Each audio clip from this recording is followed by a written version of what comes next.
Hey, good morning to everybody. Happy Saturday. It's Daryl here. It's bright and early, 4 a.m. here in Connecticut on the East Coast. All right, I have to tell you guys this up front. I'm very upset. I'm emotional this morning. I'm bothered this morning. My hands are shaking. That's the only reason I say it, in case you guys notice this. You'll see what I'm talking about in a second. I came across a post yesterday on Facebook, and it really, I don't know if this might be part of grieving, some part of anger, or I don't know, the part of grieving. I don't know, but I came across a Facebook post yesterday from a friend of a friend, and it really, really just hit me at the wrong time and affected me strongly. All right, like I said, you can see this post on my community page. Let me start at the very beginning here. Most of you guys that watch my channel know that I lost my best friend, my ex-girlfriend, my first girlfriend from third grade. The woman I lived with for 3 years. I lost her a month ago, almost to the day. I went to her funeral 2 weeks ago. She passed away from complications from COVID-19. I was in contact with her sister, and it was brutal. She would get a little better and then worse, and then a teeny bit better. It was like one step forward, two steps backwards, and I had no idea how bad it is in there. Her lungs collapsed. She had MRSA. I was reading stuff about feeding tubes and intubation, and her family couldn't get anywhere near her. She passed away alone in that ICU room. On Fridays, for some reason, I honestly don't know. I got an idea. She's in my mind almost all day on Fridays. I don't know why. We used to plan. She'd come home. We'd plan what we were going to do for the weekend. I miss her more than the pain is more on Fridays than on other days, especially so this weekend. This is the weekend of the Bethlehem Fair here in Connecticut for 3 days. 6 years ago, when we very first started dating, we knew each other since we were kids, but when we first started dating, she saw my art, and she gave me the confidence to enter my very first painting in the Bethlehem Fair. Really, I was just kind of a private thing up until 6 years ago for my family and close friends. And she insisted that I put, if it wasn't for her, I would have never done it. And I put my very first painting in. I was competing amongst two other, and it's in Litchfield County, Connecticut, and there's a huge amount of very talented artists in this county. There was over 200 artists I was competing with, and I came in second place. Not only that, I got first place in People's Choice for that painting. So that kind of boosted my confidence, and every year I won. I never placed as good again as second place, but every year I won a ribbon. And, so I credit her. So this weekend, it's especially hard for me. It really is. Knowing these fairs are going on, even if I had somebody to go with, somebody that I was dating to go with, even if I had somebody, I don't see how I could even sit. Just the thought of going there and stepping into the barn where they displayed the paintings would make me come unraveled. So this is a weekend where I'm feeling the loss especially hard. So I come across a Facebook post yesterday, just casually reading, friend of a friend, and you'll see the post. This person, he appears to be a man of God, at some retreat for other people,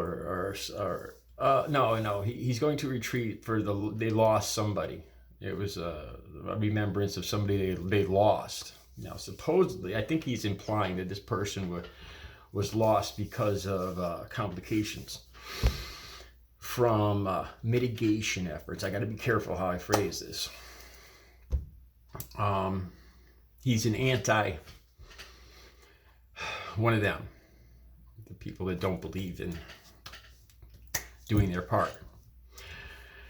And here's the thing. He makes this it's what he says in this post. Like I said, you can read this post. So he says that he's gone to.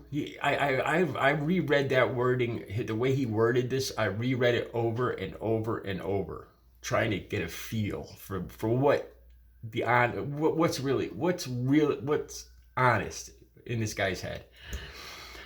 And he says that he's heard and been to. In other words, I think he's read about a lot supposed bad reactions and people passing away, maybe on Facebook. That's what I think, from mitigation efforts. But he's never ever heard of anybody passing away from COVID-19. After just having lost my mind at Audrey's funeral, literally shaking, sniveling, drooling, a mess 2 weeks ago at her funeral from passing, this post, man, it hit me at the wrong time. Then he goes on to say, I'm just going to leave this right here. Like, he doesn't want an argument. It's his truth, and he's just going to leave it right here.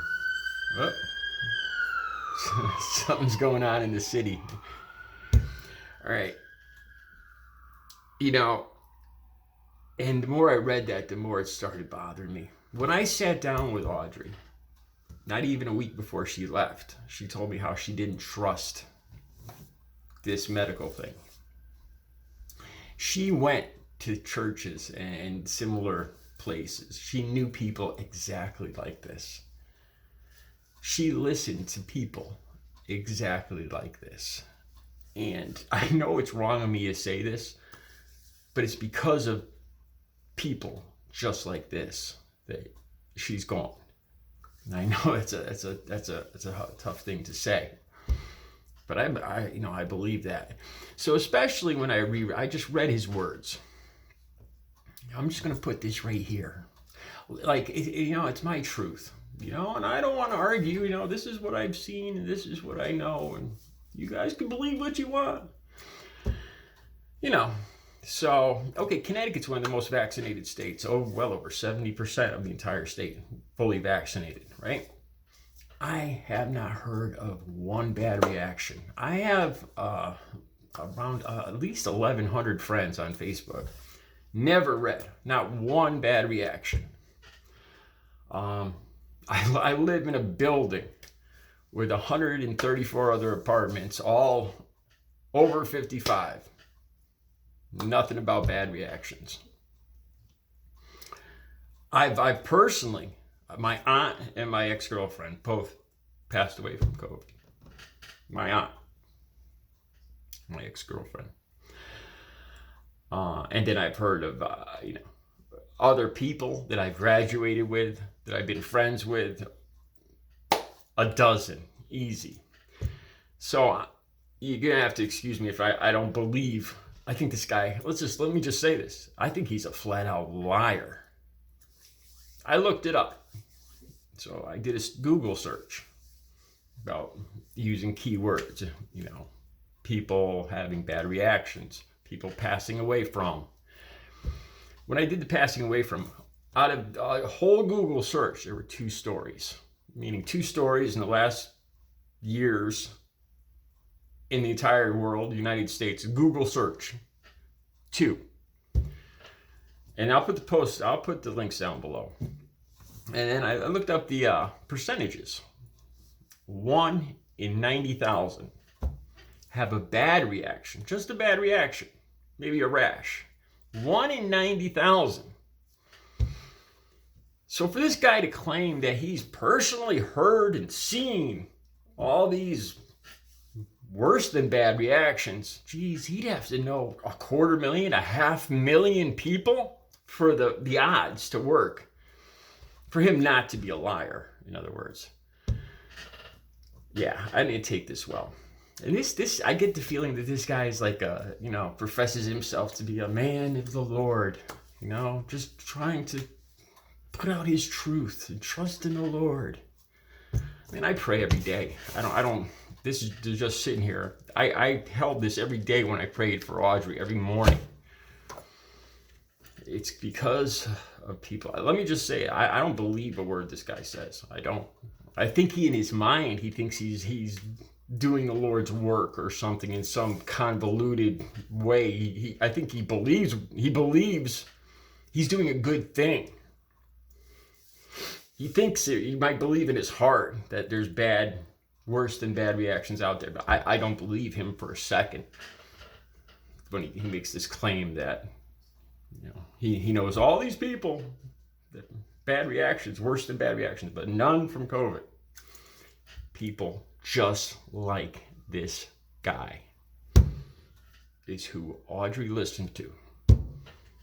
And hey, you know what? I'll just leave that there for people to think about. Have a good Saturday.